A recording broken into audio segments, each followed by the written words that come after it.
Bismillahirrahmanirrahim. Assalamualaikum warahmatullahi wabarakatuh. Kita bersyukur kepada Allah Subhanahu wa Ta'ala atas nikmat yang diberikan kepada kita selama hidup di dunia ini, dan juga nikmat iman dan Islam. Salam dan salawat kita sampaikan kepada Nabi besar junjungan kita Muhammad sallallahu alaihi wasallam, Nabi terakhir sampai akhir zaman. Sahabat yang budiman, kali ini kita akan membicarakan beriman kepada kitab Allah Subhanahu wa Ta'ala. Baiklah sahabat, kita awali pengertian kitab dan wajibnya beriman dengan kitab-kitab Allah. Di antara pokok-pokok keimanan yang harus diimani seorang hamba, beriman dengan kitab Allah. Semakin seorang mengetahui tentang kitab Allah secara terperinci, maka akan semakin bertambah keimanannya, dan akan semakin besar manfaatnya di dunia maupun di akhirat. Kitabun dalam bahasa Arab adalah mufrad atau tunggal dari kutubun. Kitab artinya yang ditulis.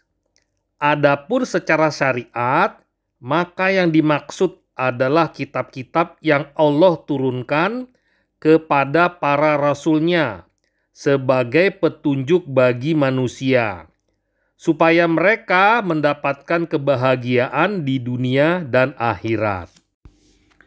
Al-Quran dan As-Sunnah dan ijma' kaum muslimin menunjukkan tentang wajibnya beriman dengan kitab-kitab Allah, dan bahwasanya kekufuran dengan kitab-kitab Allah pada hakikatnya kekufuran dengan Allah Subhanahu wa Ta'ala. Allah Subhanahu wa Ta'ala berfirman, "Wahai orang-orang yang beriman, berimanlah kalian kepada Allah dan Rasul-Nya dan kitab yang telah diturunkan kepada Rasul-Nya dan kitab-kitab yang diturunkan sebelumnya. Barang siapa yang kufur kepada Allah, malaikat-malaikatnya, kitab-kitabnya, Rasul-Rasul-Nya, dan hari akhir, maka sungguh dia telah sesat dengan kesesatan yang jauh." Quran Surat An-Nisa ayat 136. Dari As-Sunnah adalah sabda Nabi sallallahu alaihi wasallam ketika ditanya Jibril tentang apa itu iman. Beliau sallallahu alaihi wasallam mengatakan, "Beriman adalah engkau beriman kepada Allah, malaikat-malaikatnya, kitab-kitabnya, rasul-rasulnya, dan hari akhir, dan engkau beriman dengan takdir yang baik maupun yang buruk." Hadis riwayat Muslim.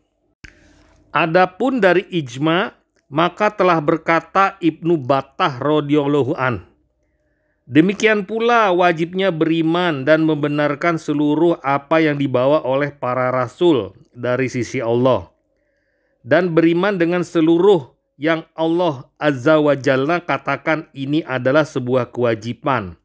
Seandainya seseorang beriman dengan seluruh yang dibawa para rasul, kecuali satu hal, maka dengan dia menolak satu hal tersebut, jadilah dia kafir menurut seluruh ulama.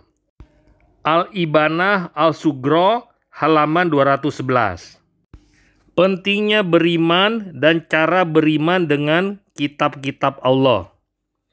Di antara yang menunjukkan pentingnya beriman dengan kitab-kitab Allah bahwasanya beriman dengan kitab-kitab Allah secara global adalah termasuk pokok-pokok akidah Islam dan merupakan rukun yang ketiga dari 6 rukun iman yang tidak sah iman seseorang kecuali dengan mengimani seluruh rukun iman ini, dan telah berlalu hadisnya.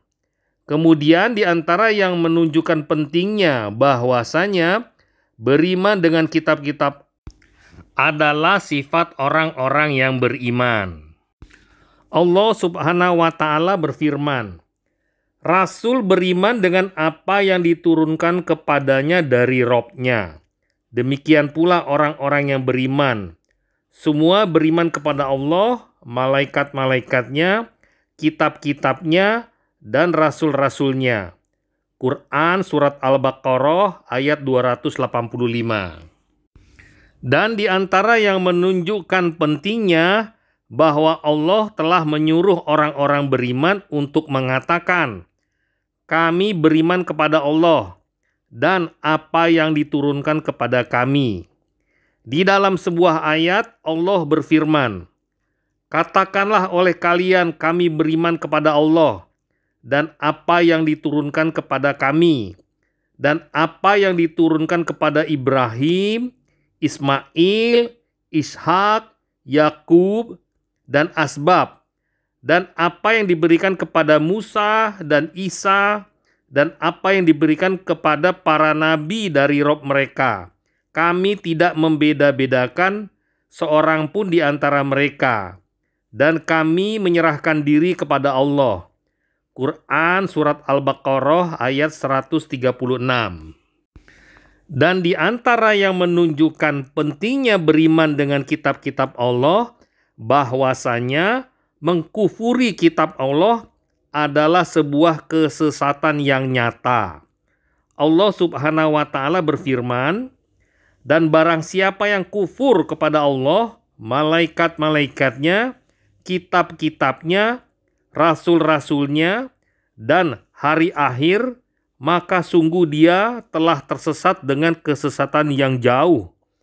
Quran Surat An-Nisa ayat 136.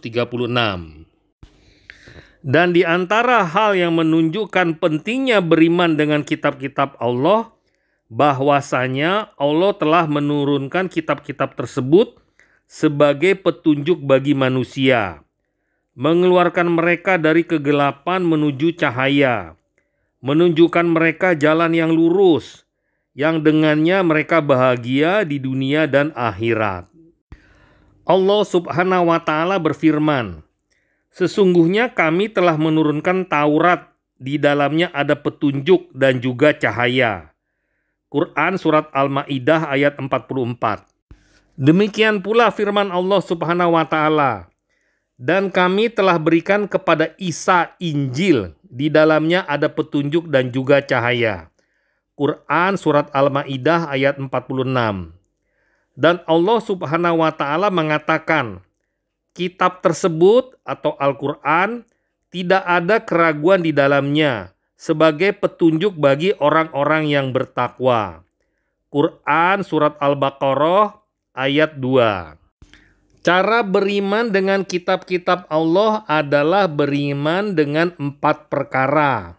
Pertama, adalah beriman bahwasanya kitab-kitab ini benar-benar turun dari Allah Subhanahu wa Ta'ala.